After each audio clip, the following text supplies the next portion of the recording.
I've always been the calm one. The one who didn't make waves, didn't raise her voice, didn't cry too loudly when things hurt. In a family where emotions were currency and noise meant importance, I learned early that silence meant survival. My name is Leticia Monroe. I'm 32, and until recently, I believed being quiet made me strong. But there's a fine line between being strong and being forgotten. Growing up between Clarissa, the golden firstborn, and Jordan, the spontaneous, charming youngest, meant I filled the space no one else wanted. Clarissa was already giving TED Talks in kindergarten, and Jordan once won a statewide photo competition at 12. Me, I was the glue between their victories. The neutral zone, the audience. There's one photo that sums it all up. It's from Clarissa's high school graduation. She's beaming in the middle tassel, blowing in the breeze, my parents flanking her like security detail. Jordan's holding a homemade sign. I'm off to the side, half-cropped, blinking mid-photo, holding Clarissa's flowers. I wasn't even supposed to be in the shot. I had to beg. That's the thing about being overlooked. You start believing it's your job not to need anything. For a long time, I didn't realize how deep it ran. I thought everyone had family group texts they weren't in. That birthdays were supposed to feel like background noise if no one was around to clap. That your mother asking, "You're not upset," are you meant she cared. Until one rainy Thursday evening, everything cracked. It was Jordan's birthday, and we were all at my parents' house for dinner. I was 7 weeks pregnant and hadn't told anyone yet, not even my husband Matthew. I'd been waiting for the right moment, but dinner was tense from the beginning. Clarissa was late again. Jordan was scrolling. My mum hovered polishing forks that were already spotless. Dad was nursing his third scotch, even though he swore he quit. And I cleared plates and smiled and asked if anyone wanted more salad. When Clarissa finally arrived, all eyes turned to her. "Sorry," she said with her usual effortless charm. "Press call ran late. I'm speaking at the governor's roundtable next week. Did I tell you?" Everyone clapped. I nodded along my stomach quietly, twisting under the table. At some point during dessert, my mom looked at me and said, "You've been quiet lately, Letty. Everything okay?" It felt like a trap. Like the one time someone notices you, and if you answer honestly, the moment collapses. "I'm fine," I said. Then my dad chuckled. "She's always fine. That's our Letty low maintenance." And that was it, my cue to vanish again. That night, driving home with Matthew, I stared out the window in silence. He reached for my hand. "You sure you don't want to tell them?" he asked. "Not yet," I said. "They're busy." Matthew didn't push. He rarely did. He's gentle, the kind of man who remembers what side of the bed you sleep on and lets you have the last bite without asking. He just squeezed my hand and turned up the heat. That night, I lay awake thinking about the baby. The idea of someone growing inside me who would hopefully never feel this small. I made a promise then. I wouldn't pass this down. The invisibility. The silence. I would break the pattern. But change doesn't come because you want it. It comes when something rips it open. 2 weeks later, it was my grandmother's memorial, the one who used to call me her quiet fire. My mom asked Clarissa to speak. Jordan had edited together a photo tribute. I offered to read a poem Grandma once gave me, but Mom said the schedule was full. "Maybe you can read it at home," she said. Afterward. Instead, Clarissa stood at the podium and shared a story about how Grandma once drove 6 hours to see her debate final. She was always my biggest fan, Clarissa beamed. I stood in the back of the church poem, folded in my purse, and realized I had been erased even from the grief. That night, Matthew found me in the kitchen, sitting on the floor by the fridge, crying into my sleeve. "I feel like I don't exist," I whispered. "You do," he said. "You exist so vividly. They're just too blind to see it." He placed a hand gently on my stomach. "And so does our baby." It hit me then, if I stayed quiet, our child would grow up learning that silence was the price of peace. I had spent my whole life believing love had to be earned. But now someone was coming who would love me by default. Who would need me to stand tall to claim space to be loud when it mattered. That's when I decided I would tell my family. Not for approval, but for myself. I just didn't know how wrong it would go, or that it would all begin with a missed heartbeat and a road trip I should never have agreed to. I told them over lunch. It was a Sunday, mild, quiet, deceptively normal. We were at my parents' house again. Clarissa was home for the weekend between speaking engagements. Jordan had flown in from Denver. I thought maybe this would be the perfect moment. I'd even worn a soft blue dress that curved gently over my newly forming bump. Not obvious, not dramatic. Just enough that maybe someone would notice. No one did. Not when I passed around the iced tea. Not when I stood next to the buffet Clarissa was narrating, like it was a Food Network episode. Not even when I caught my mother, glancing vaguely in my direction, and asked, "Are you feeling all right today?" That was it, my chance. "I'm pregnant," I said softly. A silence fell, but it wasn't the warm, awestruck kind. Clarissa blinked first. Oh, wow. Jordan choked on his water. Wait, for real. My mother fork paused mid-air, gave a polite smile that didn't touch her eyes. Well, she said I suppose it was bound to happen eventually. Eventually, like a car breakdown, like mold behind the sink. My father didn't even look up from his phone. "This mean you're quitting work?" "No," I replied, heart tightening.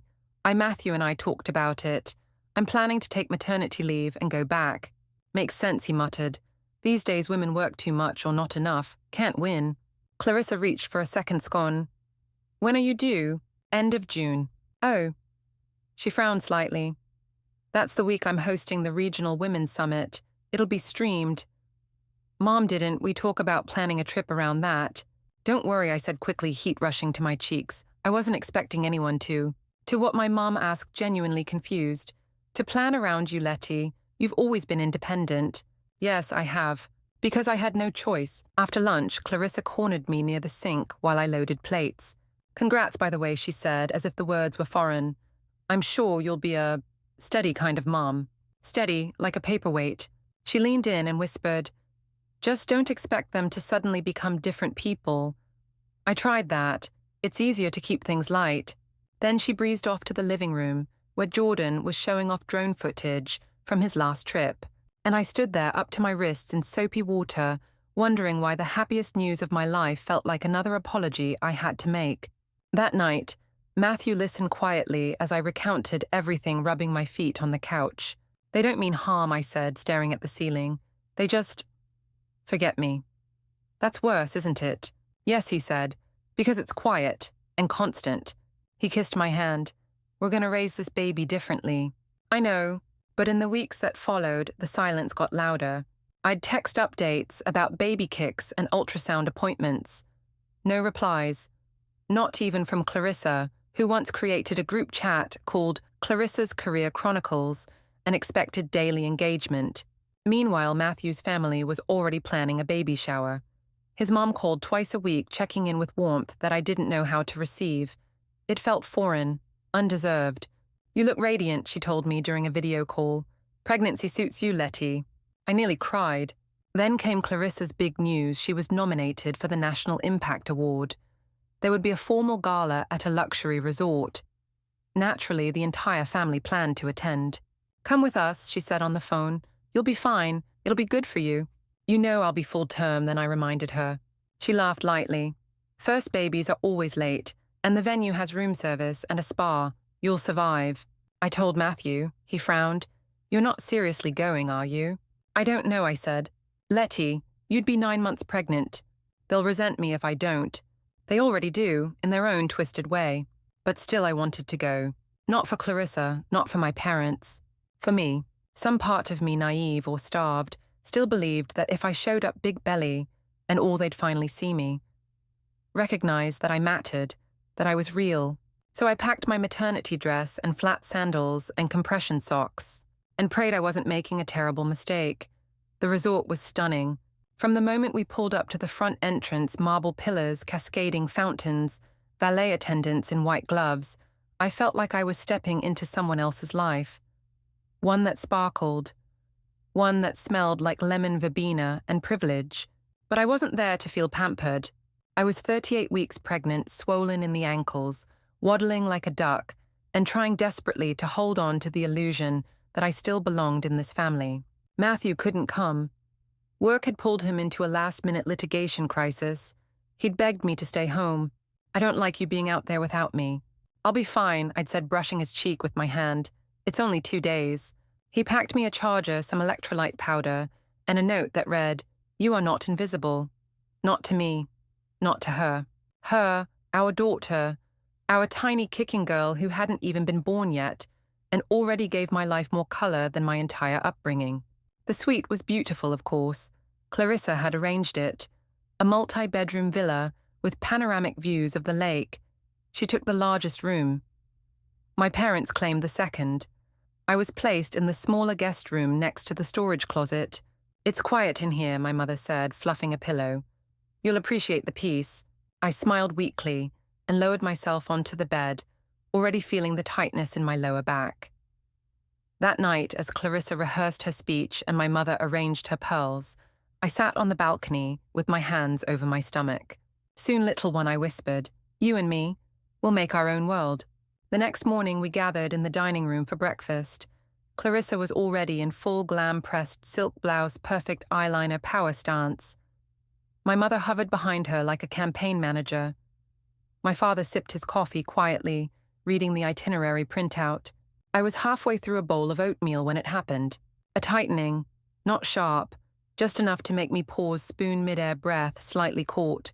I'd been having Braxton Hicks for weeks, nothing new, but this one lingered. "You all right?" Jordan asked, surprising me. He'd just arrived from his room and actually made eye contact. "I think so," I said, "just a little cramp." "Probably gas," my mother said cheerfully. "That oatmeal always does it to me." I forced a laugh, "Probably." But 20 minutes later, another one came stronger and closer. I glanced at my watch. 15 minutes apart. Still manageable. Still, maybe nothing. Clarissa was talking about her speech again. "I really want to emphasize the personal growth part. You know how I overcame imposter syndrome." I blinked. "You overcame imposter syndrome." The woman who was handed every spotlight, who never once questioned if she belonged on the stage. But I said nothing, because that's what I'd always done. We walked the hotel grounds after breakfast, my feet throbbing inside my sandals. The sun was already high. The humidity clung to my skin like regret. Around noon, the tightening turned to pressure. I paused near a rose trellis, one hand on my belly, the other gripping a railing. "You okay?" Jordan asked again, this time more alert. I nodded. "Yeah, just, maybe I need to lie down." My mother overheard. "Lie down now. Clarissa needs us at the pre-ceremony luncheon." "I think I'm having contractions." Clarissa stopped mid-stride. "You're joking." "No, they're regular now, maybe 12 minutes apart." My father looked up from his phone. "Could be false labor." I exhaled slowly. "Maybe, but I think I should check with a doctor." "We're in the middle of nowhere," my mother said. "You want to miss your sister's award for a false alarm." "I don't want to miss anything," I said quietly. "But the baby doesn't care about our schedule." Clarissa rolled her eyes. "This is why I told you not to come." "No, you didn't," I snapped before I could stop myself. "You told me it would be good for me." A beat of silence. Then she turned away. "Whatever. I have to meet the organizers." I stood there, breath-heavy sweat gathering behind my knees, while my family walked ahead. No one offered an arm. No one said, "Let's get you checked just in case." No one said, "You matter too." Back in the suite, I tried to nap. But the contractions came faster. 10 minutes, then 8. I called Matthew, no answer. I texted, "I think something's starting." Nothing. He was probably in court, probably arguing a case while I counted seconds between pain. I rummaged through my bag for the charger he gave me. Wrong port. I hadn't checked. My phone 5% battery. When I emerged from my room, Clarissa was taking selfies in the mirror. "Do you have a charger?" I asked, trying not to sound desperate. She glanced at me. "I don't think so. Ask Mom." "I did," she sighed. "Letty, not everything's about you today." "No," I said, the pain wrapping around my middle, "but this is..." Still no one moved. No one helped. So I did what I always did. I figured it out alone. I grabbed my purse, my hospital bag, my keys, my swollen body, and my shaking breath. And I walked out the front door. They didn't even follow me. I didn't make it very far. The heat outside hit me like a wall, thick and suffocating. My sandals slapped against the pavement as I made my way toward the lobby, dragging my overnight bag behind me, hoping that someone, anyone, would notice the desperation written across my face. No one did. Guests bustled past in linen shirts and sun hats. Waiters zipped by with trays of champagne, and somewhere a string quartet was tuning their instruments. all of it blurred together as another contraction gripped my body like a vice. I leaned against a marble column and tried to breathe. In, 2, 3, 4, out, 2, 3, 4. I remembered the breathing techniques from class. I remembered how they showed us video clips of women in birth tubs in hospitals, surrounded by loving hands and encouraging whispers. I didn't remember any video where the woman stood alone in the sun trying not to cry in public. The concierge smiled at me as I entered the air-conditioned lobby, sweat soaking the back of my dress. "Ma'am, do you need help with your bag?" he asked. I opened my mouth to speak, but instead of words, a wave of dizziness hit me. The room tilted. I saw stars. The next thing I knew, I was on the bathroom floor. Cold tiles, fluorescent lights, the faint scent of citrus cleaning fluid. I must have passed out, or nearly so. My bag lay beside me, my purse spilled open. My stomach was tight cramping. My baby, our baby, shifted slightly inside me, as if sensing the danger I couldn't quite name yet. I pulled myself upright against the sink, panting. The mirror showed a stranger's face, pale, wild-eyed mouth parted in shock. I reached into my purse for my phone, 2% battery. Still no word from Matthew. I didn't blame him. He didn't know what was happening. No one did. Because I hadn't told anyone. Because every time I tried, they made me feel like I was being dramatic. Like I was asking for too much. I stared at myself, heart thudding, and whispered, "You are not invisible. You are not being dramatic. This is happening." A knock sounded on the bathroom door. "Ma'am, it was the concierge. Are you all right?" I almost said yes. The habit was that strong. But instead, I forced out no. "I think I'm in labor." A pause, then "I'll get help." Relief washed over me, fleeting and fragile. A few minutes later, someone else entered the bathroom quietly, a woman, maybe late 40s, in staff uniform. Her name tag read, Rosa. She crouched beside me without asking questions, her eyes kind and sure. "How far apart are the contractions, honey?" 6, maybe 5 minutes. Her face didn't change, but her hands moved faster. She helped me onto a bench and handed me a wet towel. "Okay, we're going to stay calm. I'm calling emergency services." I burst into tears, not from pain, not from fear, but because finally someone saw me. While Rosa called for an ambulance, I texted Matthew again. "Lobby bathroom, in labor. Please come." 1% battery, then black screen. I clutched my belly and felt another contraction roll through like a storm cloud. Rosa squeezed my hand. "I've got you," she said. "We're going to get you through this." The ambulance took forever. 15 minutes in labor feels like a lifetime. It's enough to question everything you know about yourself, your choices, your family, your worth. I thought about the moment I told my parents I was pregnant, the nonchalance, the distraction, the way my mother's voice always sounded like she was reading from a script. I thought about Clarissa, how she smiled only when cameras were on, how she never once asked if I needed anything. Not even during this trip. They were probably sipping rosé on the patio, while I bore down on a bathroom bench alone, except for Rosa, the only stranger who had treated me like a human being all day. And then another gush of fluid. My water broke. I gasped, panic flooding me faster than the wetness soaking through my dress. "It's happening," I said. "It's really happening." Rosa's voice stayed steady. "Okay, we might not have much time. Just hang in there." I closed my eyes and pictured Matthew's hands on my shoulders, his calm voice. "You're not invisible, Letty. You never were." The paramedics arrived at last, young alert professional. They transferred me onto a stretcher and asked the usual questions. Rosa stayed with me until the last moment, holding my hand until I was wheeled out through the marble lobby. I caught one last glimpse of Clarissa in the distance, standing near the entrance, taking a selfie with the guest speaker. She didn't even see me. Or maybe she did. Maybe she looked and chose not to react. I don't know which would be worse. As the ambulance doors closed and the sirens began to wail, I gripped the edge of the stretcher and stared at the ceiling. The loneliness was no longer theoretical. It was sharp, heavy, real. But so was the baby, and she was coming whether the world was ready or not. The ride to the hospital blurred around the edges, sirens trailing behind us, like a warning I was too numb to hear. I remember the questions. How far apart are the contractions? Any known complications with the pregnancy? Are you allergic to any medications? I answered on autopilot while clutching the side rail of the stretcher and whispering under my breath, "Hold on, baby. Just a little longer." The paramedic's eyes were kind. "You're doing great, Mom. You're almost there." I wasn't sure who Mom was yet, but I nodded anyway. By the time we reached the emergency room, my contractions were 4 minutes apart. My legs were trembling.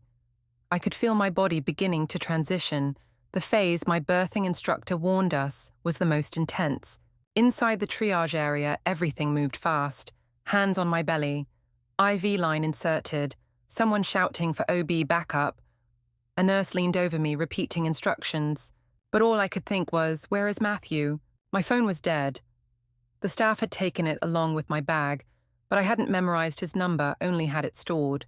Can someone call my husband?" I asked. "He doesn't know. Please." "We'll try," a nurse assured me. "Do you remember his full name?" "Matthew Pierce. He's my husband. He's in the city." I could hear her typing, hear the clicking, hear the soft ding of another monitor. Then finally a small miracle. A nurse returned, holding my overnight bag. "Is this yours?" "We found it in the ambulance." "Yes," I gasped. "Please, can you charge my phone?" "Of course." It took what felt like an hour. I lay in the hospital bed, sweat-soaked and shivering, gripping the bed rails with each new wave of pain. My gown stuck to me like wet paper. And then, the door burst open. Leticia, Matthew, disheveled, breathless, eyes wild with panic and relief. He rushed to my side and took my hand, like he was anchoring us both to reality. I'm here. Oh my God, are you okay? What happened?" I didn't realize I was crying until he wiped my cheeks. "You weren't answering," I said, my voice hoarse. "My phone. I didn't have the right charger, and then everything went so fast." He shook his head, furious and heartbroken. "They left you there, didn't they?" I looked away. "They didn't know how bad it was," I said. "Or maybe they did. Maybe they just didn't care." He stood up straight, jaw clenched. "I called your sister, your mom, your dad." No one answered. "When I finally got Clarissa, she said you'd stepped out to lie down." That was it. The silence in the room pressed down on us like a judgment. "I'm going to kill them," he muttered. "I swear, how could they?" "Don't," I said softly. "Not now." He looked at me, his anger crumbling into grief. "You could have died." I didn't argue. I knew. The doctors returned a few minutes later to tell us I was fully dilated and ready to push. Ready, as if anyone could ever be ready to bring new life into the world after crawling out of loneliness and betrayal. But I looked at Matthew, and he was holding my hand like a lifeline, and I looked down at my belly where she kicked and shifted with stubborn purpose. I nodded. "Let's meet her," I whispered. The labor was brutal, unmedicated, unfiltered, but I never let go of Matthew's hand, and in the end, after a final soul-ripping push, a scream filled the room, shrill, furious, and perfect. A nurse placed her on my chest.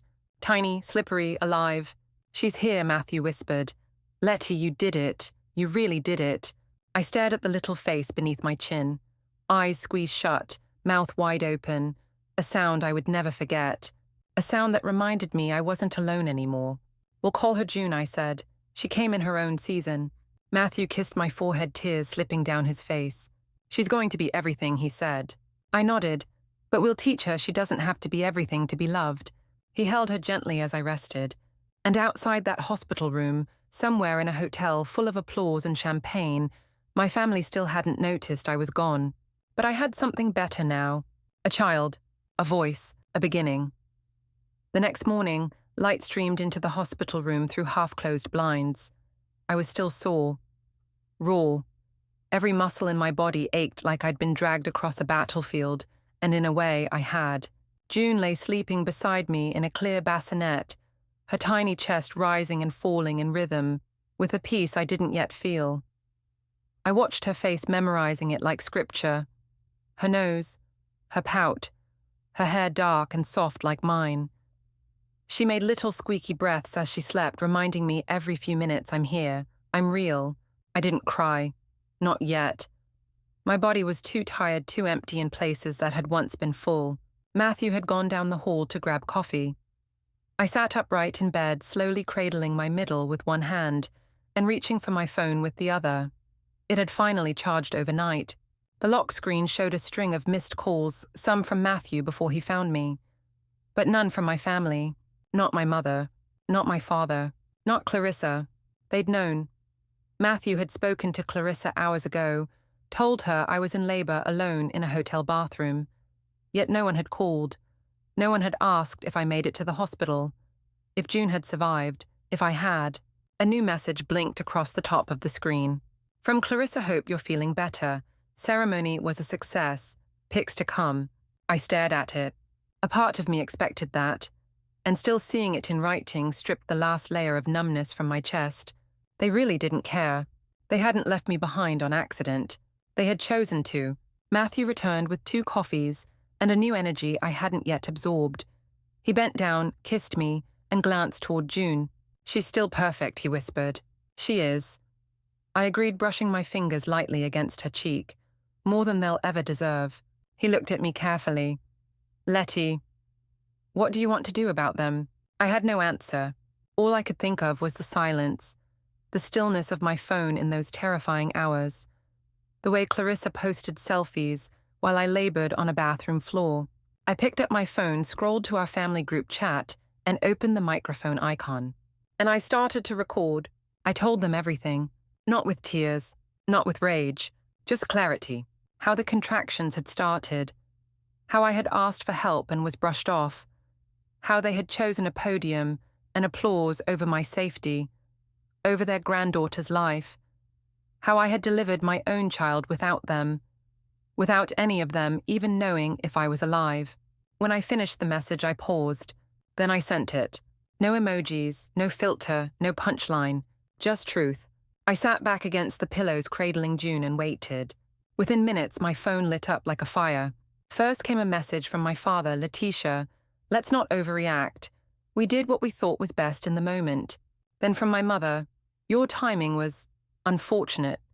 Clarissa worked very hard for this honor. And finally, Clarissa, you always find a way to make things about you.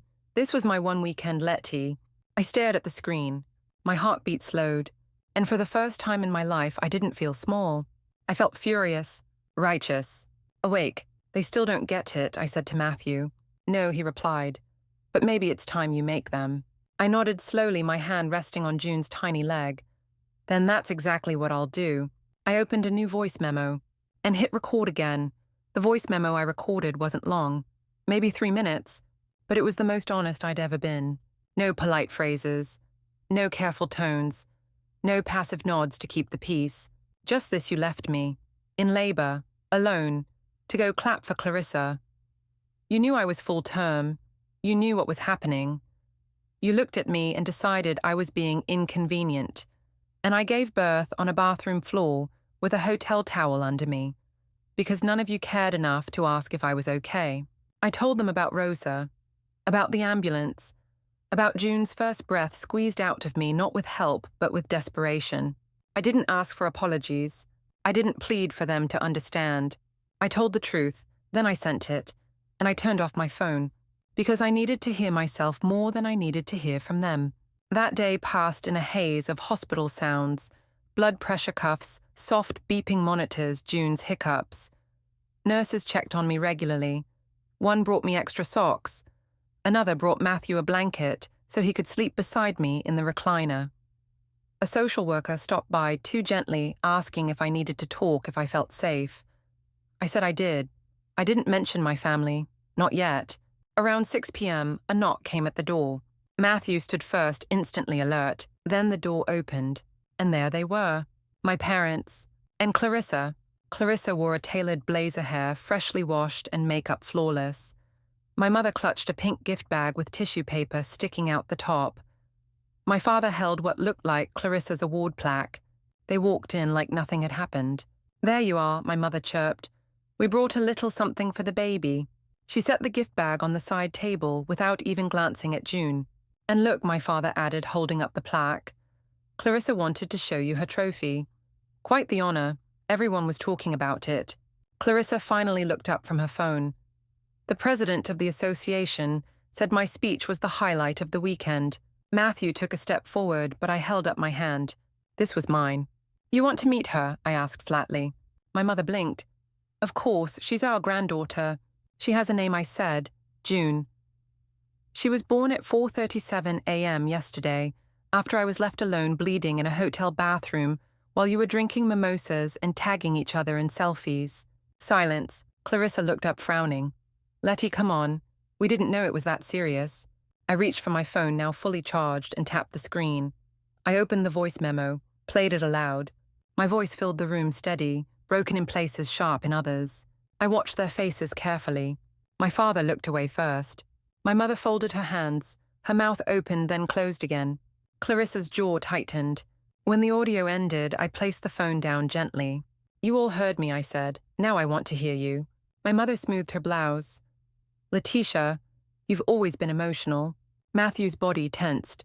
I could feel it beside me like a wire drawn tight. I'm not emotional, I said. I'm enraged, and awake, and done. Clarissa crossed her arms. Are you seriously turning this into some sort of crusade? You had a baby. That's what matters. No, I said. What matters is that she never grows up thinking she matters less than someone else's moment. That she learns love doesn't come with conditions. That she sees me stand up and say this was wrong. They still didn't move. No apologies, no remorse. So I gave them one more chance. You can leave, or you can start over. Right here, right now, with the truth. Clarissa looked away. My mother's eyes brimmed with something shame maybe not. But my father finally spoke. I'm sorry. It was quiet, rough. He looked at me, and for the first time in my memory, his voice trembled. We should have stopped. We should have stayed. We failed you. I nodded once. Yes, you did. Clarissa didn't say anything. She just stood there, trophy still clutched in her hand, like a shield she didn't know how to put down. I looked at June sleeping peacefully in her bassinet. She's what I'm protecting now. So you either learn to respect that or we're done. The silence that followed wasn't awkward. It was real. Heavy, new. A silence that might mean something was about to change. Or end. And I was okay with either. They didn't leave right away. They hovered awkward, out of place, as if they'd stumbled into a stranger's grief and didn't know whether to stay quiet or make small talk. Clarissa finally broke the silence. Look, I didn't realize how bad it was. Okay, you didn't exactly scream for help. I turned my head slowly. I didn't scream, Clarissa. I passed out in a public bathroom because my own family wouldn't listen. You could have said you were bleeding, she muttered. I did, I snapped. You said I was being dramatic, then went to lunch. Matthew stood, fists clenched at his sides. She could have died. You left a full-term pregnant woman to deliver her baby alone without a phone, a ride, or any support because you didn't want to miss a dinner. What kind of people do that? My mother shifted uncomfortably. We didn't know it would escalate. First pregnancies usually take longer. You Googled that, I asked. Did you also Google what happens if a woman goes into labor alone and something goes wrong? Leticia, my father tried. We made a bad call. It wasn't a bad call, I said. It was a decision. You prioritized Clarissa's award over me and over June. You left me. My voice didn't rise. That was the difference. I wasn't pleading. I wasn't explaining. I was done seeking their understanding. This was my courtroom now. I turned to the side table and picked up a manila envelope the hospital's social worker had left earlier. I placed it on my lap. The hospital is required to file a report, I said. Because what you did abandoning a woman in active labor without means of contact or transport is a form of criminal neglect. Their eyes widened. The administrator already spoke to me, I continued. They're obligated to involve authorities unless I request otherwise. Clarissa looked horrified. Are you threatening us? I looked down at June, still sleeping, a warm bundle of grace wrapped in soft pink. No, I said, I'm protecting her. Matthew sat beside me, his arm across my shoulders. And you, he added quietly. I haven't made any decisions yet, I told them, but I will. My mother, who had been silent until now, finally spoke. What do you want from us? Truth, I said. Remorse and change. I want to hear you say what you did, out loud, and I want you to tell me why it was wrong. Silence. You want us to admit we were bad parents, she snapped. I want you to admit you didn't act like parents at all. Clarissa scoffed. What about all the times we were there for you? I turned to her. Name one. Her lips parted, closed. She had nothing. I handed them each a small notepad the hospital had left for me. Write it down. Each of you. What you did, why it was wrong, what you'll do differently. "You're serious?" my father asked. "As serious as the 7 pounds of baby I brought into the world without any of you." They sat, and for once they didn't argue. They didn't deflect. They didn't call me ungrateful. Clarissa wrote the slowest, but eventually even she put pen to paper. When they were done, I didn't read them. Not yet. I placed all 3 notes inside the envelope and sealed it. "This doesn't erase what happened," I said, "but it's a start." They nodded. My mother glanced at June. "May I?" I considered her carefully, then nodded. She walked over hesitantly and peered into the bassinet. Her face shifted, subtle but unmistakable. The look of someone realizing that a child had entered the world without them. That something irreversible had already happened. "She looks like you," she said softly. "She is me," I replied. "The part of me none of you ever bothered to see." They left quietly after that. No grand hugs, no fake goodbyes. Just silence, a better kind of silence. A silence that acknowledged something real had been broken, and might take a lifetime to fix. After the door closed, Matthew pulled me close. "You were incredible," he whispered. "No," I said. "I was necessary." I looked down at June. "I used to think my strength came from holding everything in," I murmured. But it didn't. It came from the moment I realized no one was coming, and I stood up anyway. The next few weeks felt strange, like walking through a house that had burned down and realizing the foundation was still there. Things were quieter, steadier, but the silence was loud in its own way. Not just the absence of Alex and Celeste, but the absence of doubt. I didn't second-guess myself anymore. That voice that used to say, "Maybe you misunderstood," or "Give them one more chance," she was gone. And in her place stood someone older, wiser, and a little harder. But maybe that's what healing really is, the forming of scar tissue over a wound you finally stop pretending isn't there. At the store, things picked up. Word had spread around town, though no one said it aloud, people knew. They came in with more warmth in their voices, more patience. Some hugged me without saying a word. Jenny brought a fresh apple pie every Friday. Mr. Paget paid double for his usual paperback westerns and told me not to correct the change. And Patty, sweet loyal Patty, began taking over more of the daily operations. She never pushed. She just quietly stepped in like she was preparing for something sacred.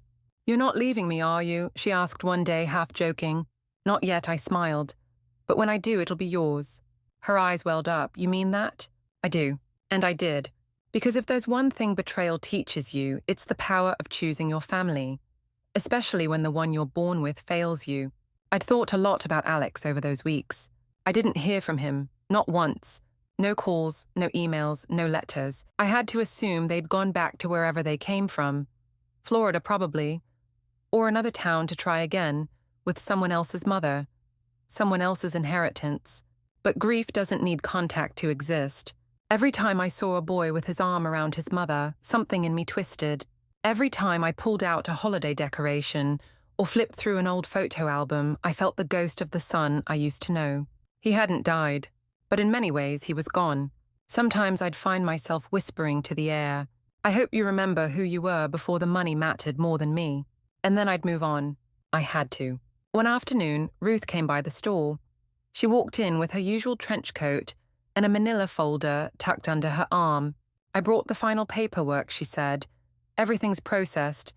The new will is official. The ownership transition plan is filed. And most importantly, the trust is locked." "Thank you," I said. She studied me for a moment. "You holding up?" I nodded, most days. "Want to talk about the ones you're not?" I hesitated, then said quietly, "It's not the betrayal I keep thinking about. It's the investment, the years, the scraped knees, the birthday parties, the lullabies. I keep asking myself, how did it all add up to this?" She exhaled. "I don't know, Jean. Some people break under pressure. Some people rot from the inside out." She paused. "But some people like you get sharper, meaner in the best way." I laughed genuinely. And it felt good. Later that evening, after I locked up and the street lamps flickered on outside, I sat in the back office and looked through a box I hadn't opened in years. Inside were old cards, crayon drawings, a kindergarten essay titled, "My Mom is a Superhero." I read every one. I let myself cry. But this time it wasn't mourning. It was release. The truth is, I was a superhero once. Still was. Just a little grayer, a little wiser, and a hell of a lot harder to fool. That night, I wrote a letter I never intended to send. To Alex. Dear Alex, you broke something I didn't know could break. You took the years I gave you, the love, the meals, the sleepless nights, and tried to turn them into leverage. You looked at me and saw opportunity, not history. But I want you to know something. You didn't win. You taught me. You reminded me who I am. And you helped me cut the last thread tying me to the illusion of obligation. So thank you, not for loving me, but for making me love myself enough to walk away. Goodbye, Mom. I folded the letter, placed it in the red folder, and locked it away. It didn't need to be mailed. I'd already let it go. I didn't sleep that night. Not really. The hospital room was quiet, dim, and safe, but my mind wasn't. It kept looping, replaying the bathroom floor, Rosa's hands, the weight of June against my chest. And then the sound of Clarissa's voice echoing through my phone. You always find a way to make it about you. No, not this time. For once, it wasn't about me. It was about the woman I was becoming, the mother I needed to be, the protector. Matthew stirred beside me, half asleep in the recliner, his arm draped over his stomach. June lay curled in her swaddle on my chest, her tiny lips twitching in a dream. She was weightless and heavy at the same time, like the full truth I'd carried for far too long. The truth was, I had protected them. I had spent decades covering for them, minimizing their cruelty, reframing their neglect into clumsy love. I told myself they didn't mean to hurt me, that they just didn't know better, that I was too sensitive, too needy, too much. But I wasn't. They were just too little, and I had shrunk to meet them. Not anymore. That morning when the nurse came in to check my vitals, she paused to ask any updates on whether you'll file the report. I looked at her clipboard. The envelope with their handwritten apologies still sat sealed on the counter. Not yet, I said. I need one more conversation first. Matthew raised an eyebrow when the nurse left. You sure you want to give them another chance? No, I said, but I need them to see the line they crossed. Clearly, no more fog. So I called them, not a group call, individually. First my father. Leticia, he answered. I'm glad you called. I'm calling because I need you to hear this one more time, I said. If this were a stranger on the news, you would have called it abuse. He said nothing. You left your daughter on the floor of a public bathroom to give birth, alone. I didn't know it was that serious. You didn't ask. I'm sorry, he said. Truly, I can't undo it, but I will do better. I want to try. Trying means action, I said, not comfort. Then I called my mother. She answered with a shaky voice. Leticia, I've been thinking about everything you said, about how we failed you. I didn't want to admit it, but you're right. I was ashamed. And instead of helping you, I made you feel smaller. You've made me feel smaller since I was old enough to talk, I said. But I'm done being quiet. She sniffled. I don't expect forgiveness, but I want to show up for June, for you. Then show up without rewriting history. Don't minimize. Don't deflect. I won't. And then I called Clarissa. She didn't pick up. So I left a message. Clarissa, you've always been the center, and I let you. But you need to understand you're not the villain in my story. You're the product of the same brokenness that raised us. The difference is, I stopped pretending it wasn't broken. I paused. I'm not trying to hurt you. I'm not trying to compete. I'm trying to protect the piece of me that never got the love you were handed without question. I hope one day you'll want to meet June. Not for a photo, not for a post, but for her. I hung up. And just like that, the weight I'd been carrying slipped off my shoulders like a second skin I no longer fit inside. That afternoon, the social worker returned. Well, she asked gently, have you decided? I have, I said. I handed her the envelope. I don't want to press charges, I said, but I want this in the record. I want there to be a mark, something official, so that if it ever happens again, no one can say they didn't know who they were. She nodded. That's brave. No, I replied. It's responsible. For June. And for me. I looked over at my daughter. She blinked up at the world, still new, still unspoiled. I made her a promise right there. You'll never have to earn love, I whispered. Not from me. Not ever. I meant it with every cell of my healing body. Because now I knew what it meant to be strong. It meant standing between her and everything I had once endured. It meant never protecting someone else's comfort at the cost of her worth. It meant being the woman no one had been for me. 2 days after June was born, We were discharged. The nurses packed up our things gently. Matthew triple-checked the car seat. June was bundled in a soft lilac onesie, her tiny fists curled against her chest, like she was already bracing for the world. But this time she wouldn't have to brace alone. As we wheeled toward the exit, I felt a tremor of fear. Not about bringing a newborn home, but about what waited outside those hospital doors. A world where my family still thought their actions could be explained away, minimized, forgotten. That wouldn't happen, not this time, because for the first time, I had something they wanted more than my silence access to June. They showed up 3 days later, all of them. Clarissa wore designer flats and brought a monogrammed baby blanket. My mother came with a small tray of pre-cut fruit and bottled water, like she thought this was a polite brunch. My father brought nothing, just his familiar distant expression, somewhere between guilt and detachment. Matthew opened the door and let them in, but said nothing. He hovered nearby, arms crossed, eyes locked on June, who slept peacefully in her bassinet by the window. I stayed seated. When my family entered the living room, I didn't stand. I didn't greet them with hugs. I didn't offer tea or force a smile. They could feel it, the shift. Leticia, my mother began softly, she's beautiful. She is, I said, not looking at her. And she's safe, despite what happened. Clarissa reached toward the bassinet and I held up a hand. No pictures, no touching, not until we talk. She blinked offended. I'm her aunt. You're the woman who walked away while her mother was in labor on a bathroom floor. A heavy silence fell. My father cleared his throat. We've been thinking a lot about what you said. I don't need thoughts, I replied. I need accountability. I reached to the coffee table and pulled out the 3 pieces of paper they'd written at the hospital. Their rushed apologies and vague commitments to do better. I read these, I said. They're not enough. Clarissa scoffed. We said sorry. You said you didn't know. You said it was bad timing. You said I was overreacting. None of that is accountability. Matthew stood behind me now, silent but present. You need to understand something, I continued. This isn't about whether I forgive you. This is about whether I let you near my daughter. And that depends on whether you're capable of real change. Clarissa looked like she might argue, but my mother surprisingly spoke first. I listened to your message, she said. All of it, every word. She turned toward me. Her voice trembled, and I saw myself. Cold, dismissive, so obsessed with keeping peace or appearances that I forgot to be a mother. Her hands shook slightly. Leticia, I am sorry. Not because you're upset, but because I failed you, and June deserved better. I studied her face. She wasn't acting, not this time. My father stepped forward. I let it happen. I should have stopped the car. I should have demanded we go back, but I didn't, and that will follow me the rest of my life. Clarissa stood stiffly. I don't know what to say. I waited. She swallowed. I was horrible to you. I thought, I don't know, that if you took up space it meant there'd be less for me. That's what they always taught us, that there's only one spotlight, one favorite. She looked away. I see now how I used it, and how it hurt you. I exhaled a breath I hadn't realized I'd been holding for over 30 years. I don't need perfection, I said quietly.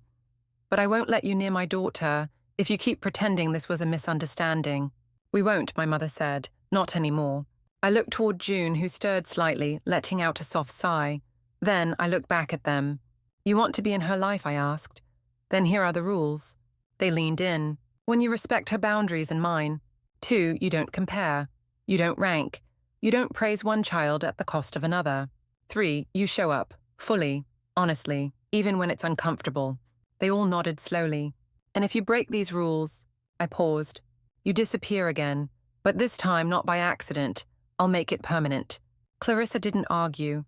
Neither did my parents. For once they understood the terms weren't up for debate. And that's when I finally allowed myself to cry. Not from pain, not from rage, but from the release of carrying a wound for too long. Matthew knelt beside me, wrapping his arms around my waist. And together we sat there in a new kind of silence. One that wasn't rooted in shame but in truth. One that might finally become love. They left with their heads down. No selfies, no performances, no attempts to pretend everything was fine. Just quiet exits.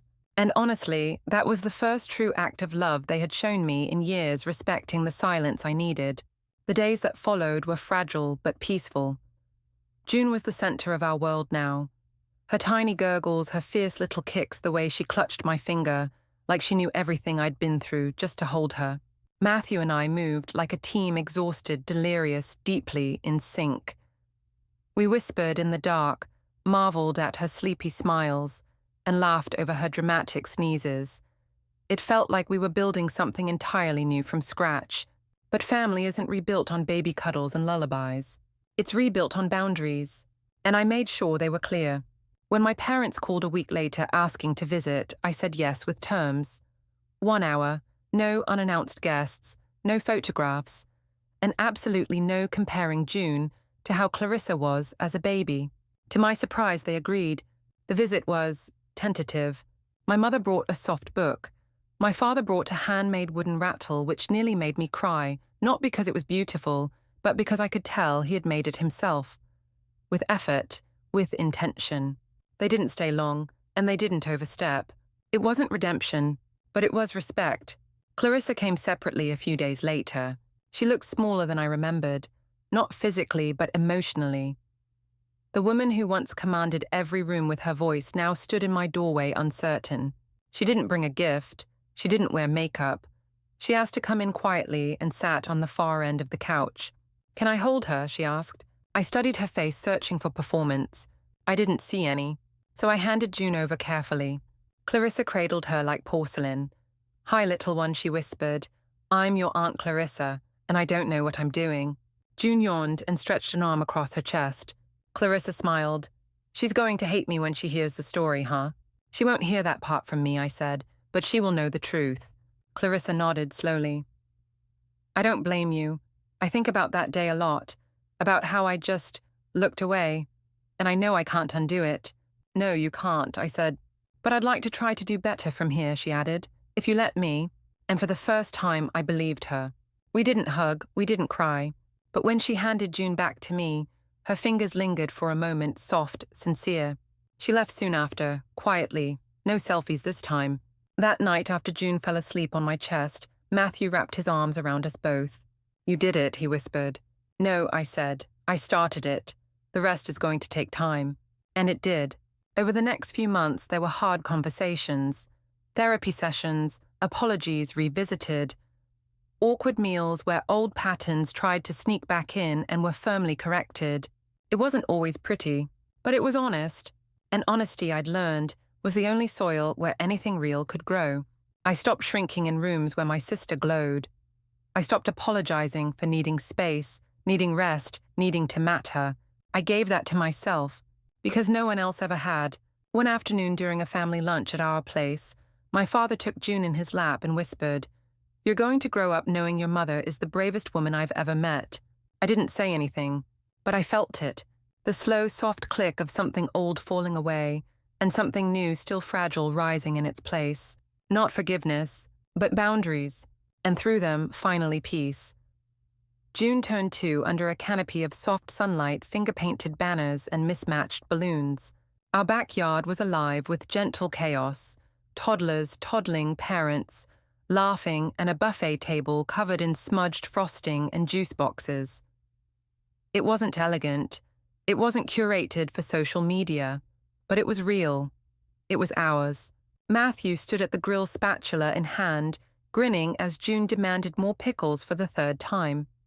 She wore a yellow dress with embroidered daisies and a birthday crown made of felt and glitter that kept slipping over her eyes. She didn't care. She roared with laughter as I adjusted it again and again. "I never thought it could be like this," I whispered to myself. Stephanie, my best friend, overheard and smiled. "Like what?" "Light," I said. "Uncomplicated. Whole." She squeezed my arm. "You built this. From nothing." I watched June chase bubbles across the grass arms, wide her laugh louder than anything else in the world. And for the first time, I allowed myself to believe I had done something extraordinary. Not just because I survived that day on the bathroom floor, but because I had drawn a line and kept it. My family was there that day, all of them. My mother arrived early with gluten-free cupcakes just in case. My father built June a wooden toy chest that sat proudly near the patio. Clarissa showed up with sidewalk chalk and helped June draw stars and suns across the pavement. They stayed in their lane. They didn't make speeches. They didn't try to take over. They just showed up, as people trying to be better, and I saw the effort, I appreciated it, but I never forgot the moment that started it all. Later that evening, after the guests left and June was down for her nap, I sat on the porch alone with Clarissa. She sipped lemonade. I sat barefoot, my legs tucked beneath me. "She's good," Clarissa said, "really good." "She's free," I replied. Clarissa turned to look at me. "I've been thinking about that day a lot. The bathroom, the silence, how you never even called us out when we got back. You just moved forward like we hadn't disappeared. I thought that was the only way to survive," I said. "To keep things moving, to not be the problem." Clarissa nodded slowly. "I get it now." She reached into her bag and pulled out a small envelope. "I was going to wait, but I think you should read this today." I took it. Inside was a single page, handwritten, no flourishes, a real apology. No excuses, no defensiveness, just the truth. I folded it carefully and placed it in my lap.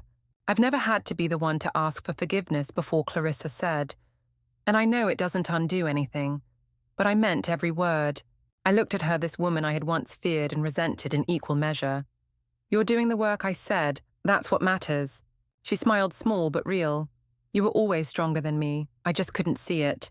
I didn't need the validation, but I accepted it anyway. Because part of healing is learning to let kindness in, even if it arrives late." After she left, Matthew joined me on the porch. We watched the last of the golden light settle over the grass, where June's chalk stars still shimmered. "You tired?" he asked. "No," I said. "I feel clear." He leaned in, kissing my temple. "You gave her something none of them gave you." "A beginning," I whispered. He nodded. We sat there in silence, a family no longer defined by silence. I thought of the girl I used to be, curled up in bathroom corners, afraid to speak, afraid to need too much. She wouldn't recognize this life. She wouldn't believe this peace, but she'd be proud. And if she could see June now, wild, joyful, unapologetically alive, she'd know it had all been worth it. Because in the end, that baby didn't just change my life. She changed the rules, and she made sure I never forgot that I was never too much. I was never nothing. I was just waiting to be heard.